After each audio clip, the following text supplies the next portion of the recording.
Good evening, greetings, and salutations. This is Passionate Bliss, and I'm here again tonight with questions, comments, and useless facts about me. But first, go to my YouTube channel, Passionate Bliss, comment, like, subscribe, share, and hit the thumbs up button, and I will talk to you over there. My full video will always be on my YouTube channel, okay?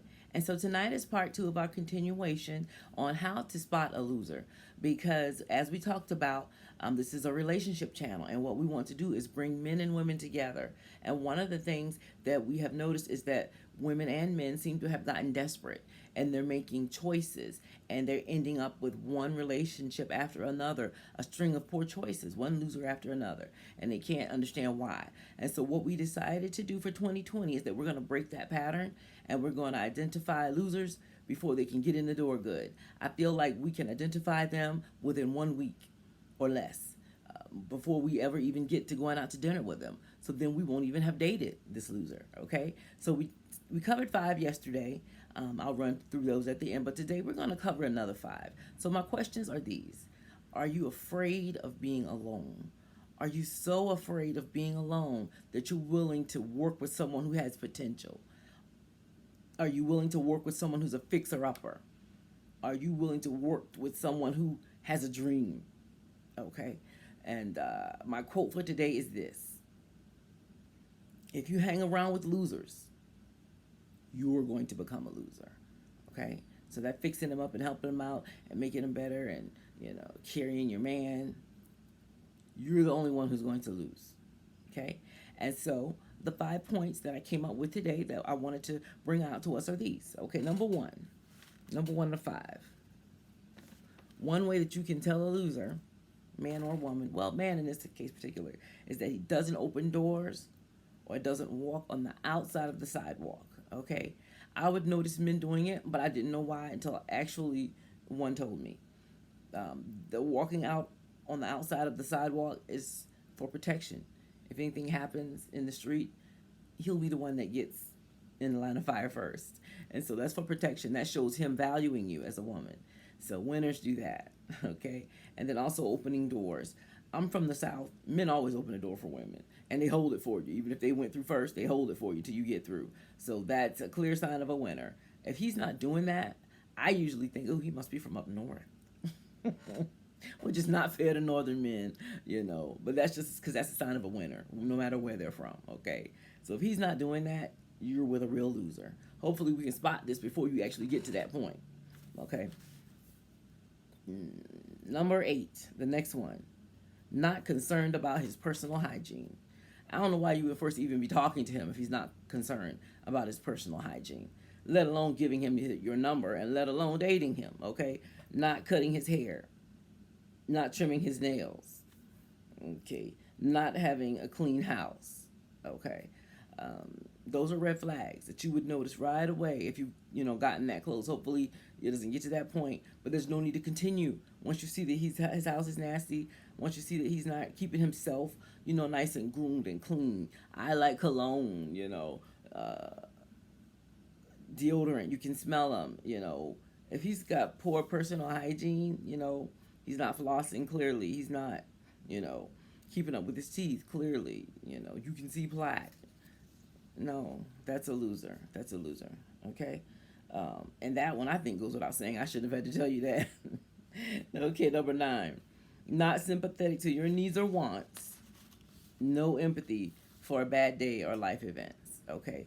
So if you tell this guy, something that's happening to you at work, something that's upsetting to you, and he's on his phone, he's got his head down, he's playing on his Nintendo, he's going, yeah.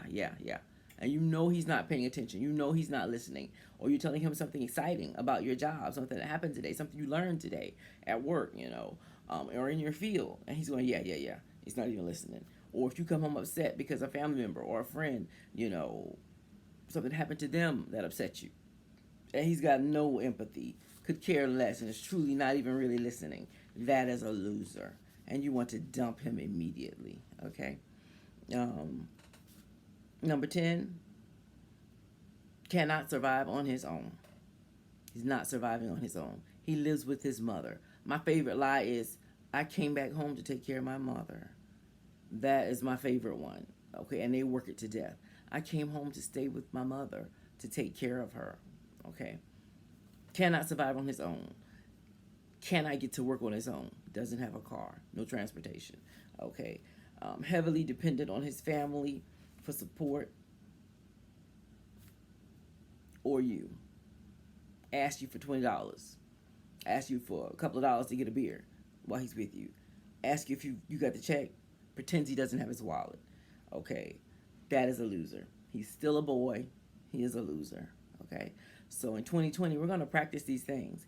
Hopefully, the last few actually required you to put some time in and actually get some contact with this person before you realized he was a loser. But hopefully the first few that we went over will stop you from even getting there. What were the first few that we went over? 1, no stable or steady job. Maybe he's working right now. He might even have 3 jobs right now. But how long has he had those jobs? And how long did he keep the jobs before that? Okay? And that's something that you can ask in the course of casual conversation. It doesn't have to be a grand inquisition. Okay? A couple of times on the phone, wait. Make him wait to meet you. Make him wait to actually go out on a date. Talk to him on the phone a couple of times first. Some guys are pushing to see you. Something's up. Something's up. It's a red flag. Make him have those conversations with you. And if he loses interest, good.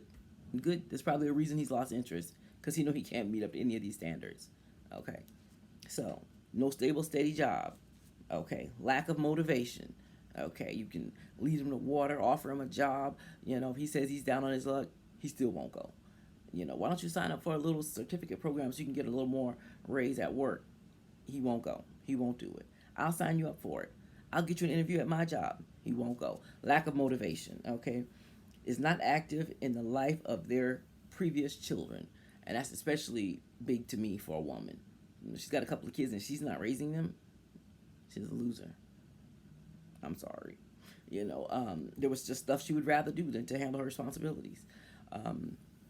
A man that, doesn't visit his children, he can't tell you when last, or he stutters when last he saw them. You never hear kids in the background,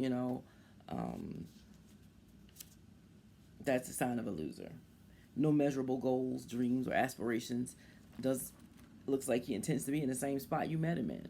Okay, it's a sign of a loser, because everything moves forward and grows, and so should we. Okay, negative about your success, criticizes you. Oh, your boss just got you doing her job for a couple of more cents. Negative about you and your success. Okay, and then the other stuff we went over: doesn't open doors, not concerned about hygiene, not sympathetic to your needs or your wants or your feelings, and can't survive on his own. So, with that being said, in 2020, we're going to look for these things, and we're going to stay away from losers. Because people like to say, oh, that's what you attracted to you. It's not the case. It's the fact that there were things that you should look for right away before you ever even met him in person, except for the initial contact, before you realize that, this guy's a loser. This guy's a loser. So we're going to, or this girl's a loser, not just girls, not just guys. It applies for women too. I'm sorry, guys, I'm a girl, and so I have a tendency to talk that way. But yeah, it applies both sides, okay? And with that being said, y'all have sweet dreams. Wait to find them real.